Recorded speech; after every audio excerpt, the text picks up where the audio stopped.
¿qué pasó con ese proceso? ¿Se analizaron bien las pruebas? Bueno, pues como les venía diciendo, en el escrito de acusación que estaba en mi contra, básicamente se hablaba de una violencia psicológica y de una violencia económica, ningún otro tipo de violencia. Los abogados de mi parte lograron desvirtuar cualquier tipo de violencia económica. Se presentó durante el juicio todo el historial laboral de ella, donde se evidencia que ella tuvo varios trabajos y además de eso también se demostró que ella era dueña de un establecimiento comercial, así como lo demuestran declaraciones de personas de su entorno cercano, y eso fue adjuntado dentro del mismo proceso. Yo nunca le impedí a ella desarrollarse económicamente, todo lo contrario, siempre intenté apoyarla en todas sus decisiones, siempre intenté apoyarla en todo lo que ella me pedía. Recuerdo que la asistente mía en ese momento, en mi consultorio, ella atestiguó y bajo la gravedad del juramento habló que a pesar de que ella trabajaba, asumía pues yo todos los gastos del hogar e incluso sus compras personales. Yo de hecho le tenía una tarjeta de crédito abierta a ella para usarla como ella quisiera y le daba dinero en efectivo. De hecho recuerdo que la misma juez de primera instancia de ese proceso ella afirmó que nunca existió ningún tipo de violencia económica.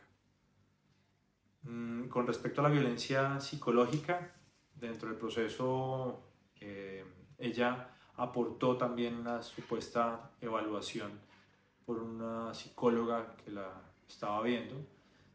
Según lo que decía, demostraba haber sido víctima de violencia, pero desde un principio realmente se demostró, quedó claro que ese documento no era una evaluación clínica seria, realmente era un texto completamente subjetivo, no tenía como el rigor metodológico ni tampoco la evidencia técnica. Realmente lo que hicimos fue que un perito experto independiente en psicología forense examinó el documento y dijo que no se trataba de una evaluación psicológica válida. Realmente le faltaban, no tenía como parámetros técnicos, no utilizaba las escalas diagnósticas ni actualizadas ni tampoco reconocidas, y a pesar de eso también carecía de todas las pruebas objetivas que le dieran el suficiente soporte a las conclusiones de que existiera violencia de tipo psicológico. Recuerdo también que el mismo perito dijo y también dejó muy en claro que la persona que hizo el informe no era experta en violencia ni en trauma. Entonces el documento estaba lleno como de muchas apreciaciones muy personales sin ningún fundamento clínico válido. Entonces recuerdo que también dijo que no había una trazabilidad entre lo que ella afirmaba y lo que clínicamente podía comprobarse. Entonces eso hace que realmente este tipo de documentos no solamente sean inválidos, sino que además de esto sean peligrosos si se usan como para la base para juzgar a alguien. Entonces, a pesar de eso, pues este documento ellos lo presentaron como prueba por parte de la Fiscalía. Entonces eso representa realmente para mí una grave irregularidad.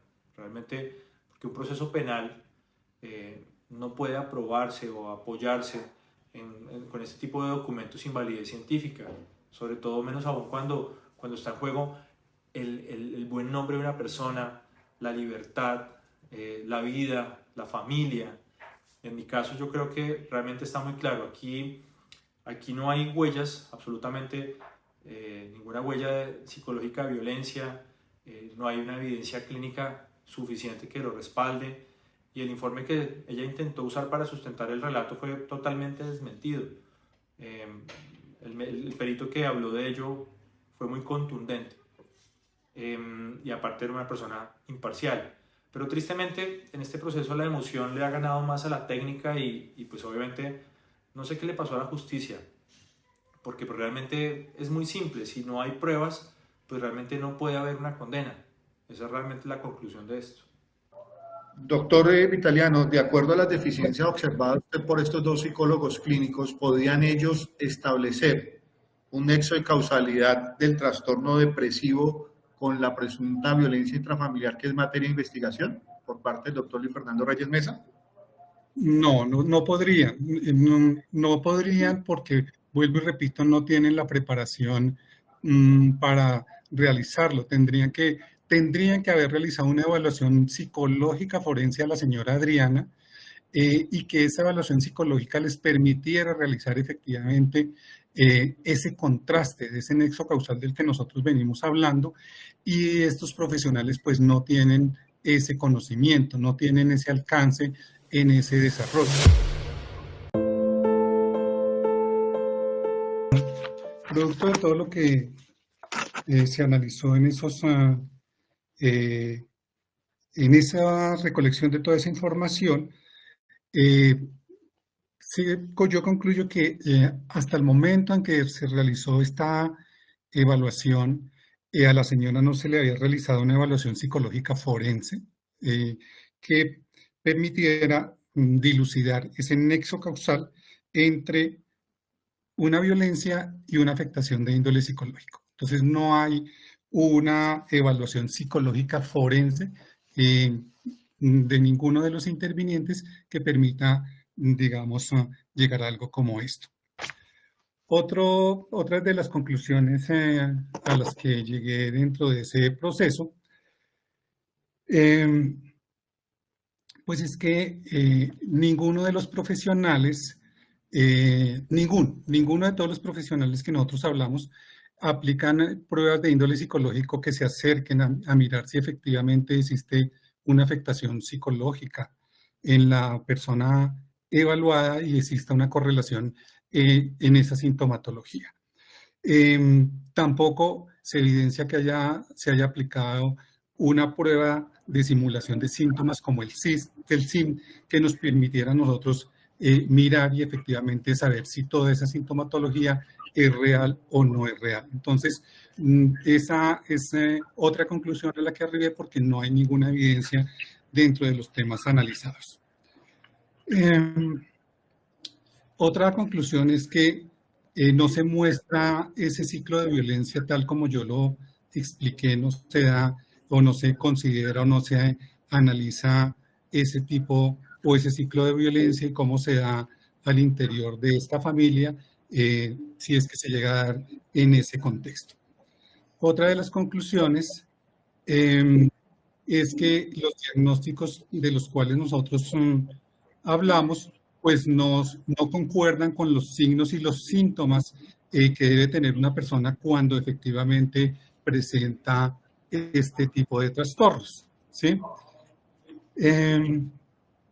Otra de las conclusiones es que nunca se ha evaluado al presunto agresor, no se evaluó nunca al presunto agresor y más sin embargo, dentro de lo analizado, lo que los profesionales argumentan es que es una persona machista, es una persona agresiva, es una persona violenta, es una persona temperamental, pero en todos los medios de prueba no hay ninguna evidencia que demuestre que efectivamente esta persona es así. Y la ley 1090 nos dice a los psicólogos: tenga mucho cuidado cuando usted realiza este tipo de observaciones, pues porque usted sí las tiene que demostrar. Entonces, esa fue otra de las conclusiones a las que llegué.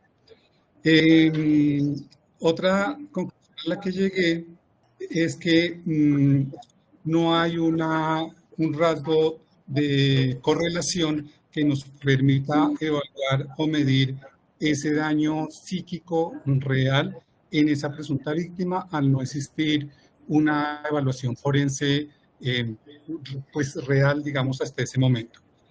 Y finalmente, dentro de todo lo analizado, pues no hay una correlación entre el modo de operar de la violencia intrafamiliar y las consecuencias de tipo modal en el caso que se analizó, de acuerdo a la literatura científica en el contexto.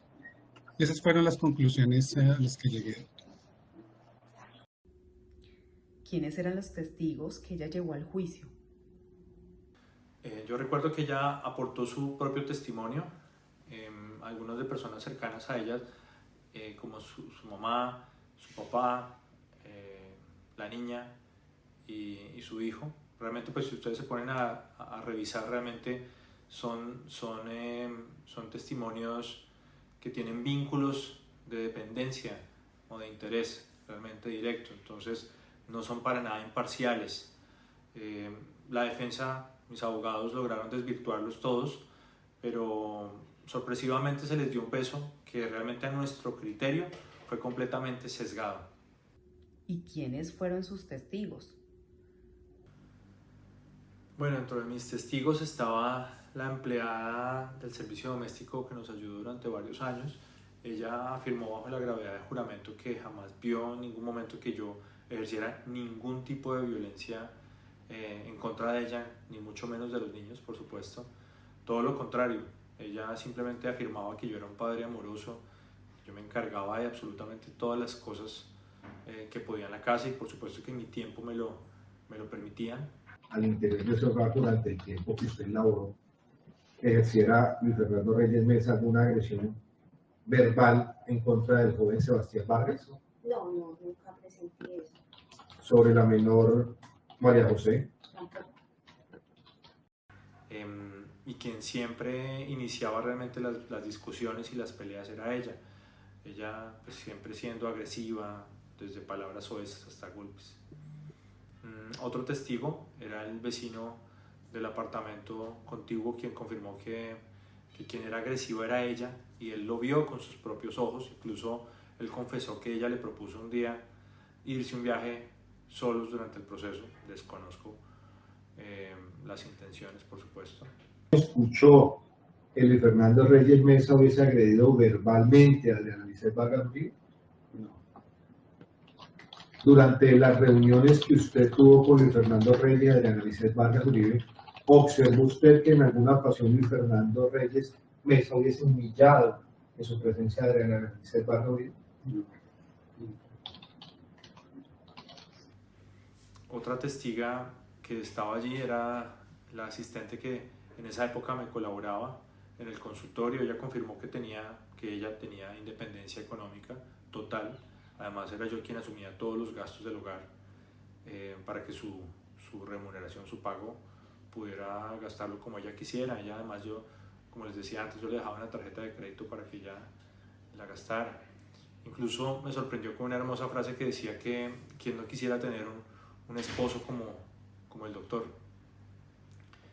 Otro testigo que recuerdo, un amigo que nos vio compartir momentos donde siempre yo fui gentil, caballeroso, como siempre acostumbro con ella. Otro testigo que estuvo allí fue el psiquiatra infantil. Él valoró a toda la familia y confirmó que jamás se mencionó que yo ejerciera ningún tipo de maltrato hacia ella, o mucho menos hacia los niños. Incluso valoró a mi hija después del divorcio y la niña le decía que insistentemente su mamá le decía su papá es malo, su papá es malo, su papá es malo, pero la niña no entendía el porqué. Extrajudicial, si en las consultas que concurría la señora Adriana Vargas con el mencionado menor a esas valoraciones por psiquiatría, ¿se ventiló en algún caso violencia intrafamiliar por parte del señor Luis Fernando Reyes Mesa? No, nunca. No. En las demás consultas en las que usted participó respecto a la valoración de este menor, ¿en alguna ocasión se estableció violencia intrafamiliar hacia ese menor por parte de Luis Fernando Reyes Mesa? No, nunca. ¿Nos puede indicar cuál fue entonces el motivo de la consulta de este menor de nombre Sebastián? Textualmente textualmente no me acuerdo, pero era un problema de comportamiento. El niño estaba prácticamente recién llegado, llevaba como 3 o 4 meses de Estados Unidos, que es donde él vivía con su familia paterna y en algún momento con la mamá, hasta que la mamá se separa del padre y se viene para Colombia. El niño cuando llegó a mi consulta, tenía entre 3 y 4 meses de haber llegado a Colombia y se estaba portando mal en el colegio, no le estaba yendo muy bien académicamente y su dinámica fluctuaba entre el comportamiento y bajo rendimiento. Entonces, algunas veces se portaba bien, pero el rendimiento académico no era bueno. Otras veces el rendimiento era bueno, pero el comportamiento no, y así fue todo el tiempo.